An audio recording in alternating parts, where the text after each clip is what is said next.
এইটুকু বয়সেই আমার প্রতি এতটা কেয়ার দেখে আমার তো চোখে জল এসে গেছে। আমি গিয়েছিলাম রান্নাঘরে ব্রেকফাস্ট বানাতে, তো এই ঘরে এসে দেখি একই কাণ্ড। ছেলে আমার মশারি খুলে গুছিয়ে নিয়েছে, তারপর আরও দেখুন বালিশের উপর বালিশ চাপা দিয়েছে।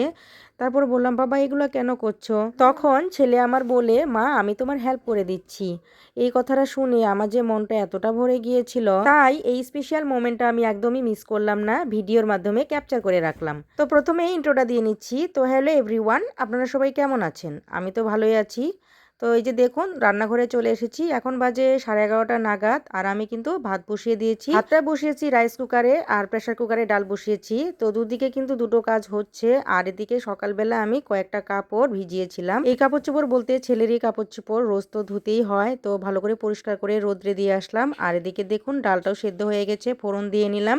তো ডালে আমি মূলো দিয়েছি, আর শেষে ধনেপাতা কুচি দিয়ে নামিয়ে নিলাম। আর এদিকে শুটকির চাটনি বানালাম, আর বানিয়েছি আলু, তারপর টমেটো আর সিম একটা ভর্তা করেছি।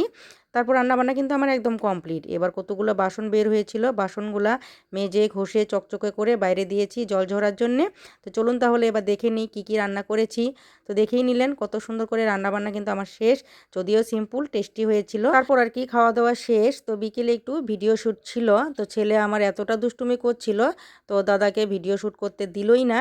তারপর এই যে বর্মশাই দোকানে যাচ্ছে। এখন কিন্তু প্রায় 4টের মতো বাজে, আর দেখুন এখনই কিন্তু সন্ধ্যা সন্ধ্যা ভাব হয়ে গেছে। তারপর তো বিকেলের কাজকর্ম রয়েছেই, অনেক কাজকর্ম, কারণ কিছু করিনি, শুধুমাত্র বাসন কয়েকটা মাজা হয়ে গেছে। আর এদিকে দেখুন দুই ভাই মিলে কত খেলাধুলা চলছে। এখন কিন্তু এই বাড়ির এনভায়রনমেন্টটা একদমই আলাদা, যেহেতু অনেকগুলা কুকুরের বাচ্চা রয়েছে, তারা যতটুকু দুষ্টুমি করে এই আমাদের বাচ্চাগুলোও কিন্তু তেমনই দুষ্টুমি করে একসাথে।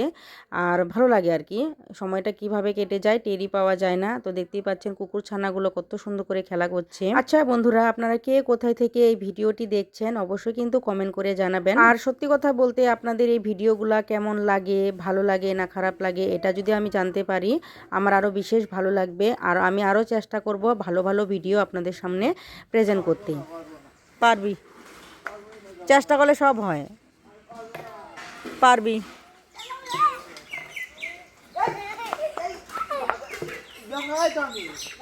তারপর আর কি বিকেলে কাজকর্ম সারলাম, সন্ধ্যাবাতি দিলাম। এর মধ্যেই ছেলের আবার উঠেছে জেদ।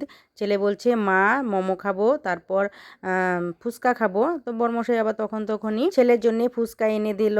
আর আমরা ওই যে সন্ধ্যার নাস্তা নিয়ে বসেছি, একদম জমজমাটে মা ছেলে মিলে খেয়ে নিচ্ছি। বর্মশাই তো মোমো আনেনি, এনেছে চপ আর ফুচকা। আর ফুচকা যতটা পছন্দের আমারও যেমন ছেলেরও তেমন, এমন কেউ নেই যে ফুচকা পছন্দ করে না। এখানে কিন্তু আমি একদমই ওই যে তেঁতুলের জলটা সেটা কিন্তু দেইনি, আলুটার সঙ্গে দিয়েছি। আর আমি তো সব কিছু খেয়ে নিচ্ছি।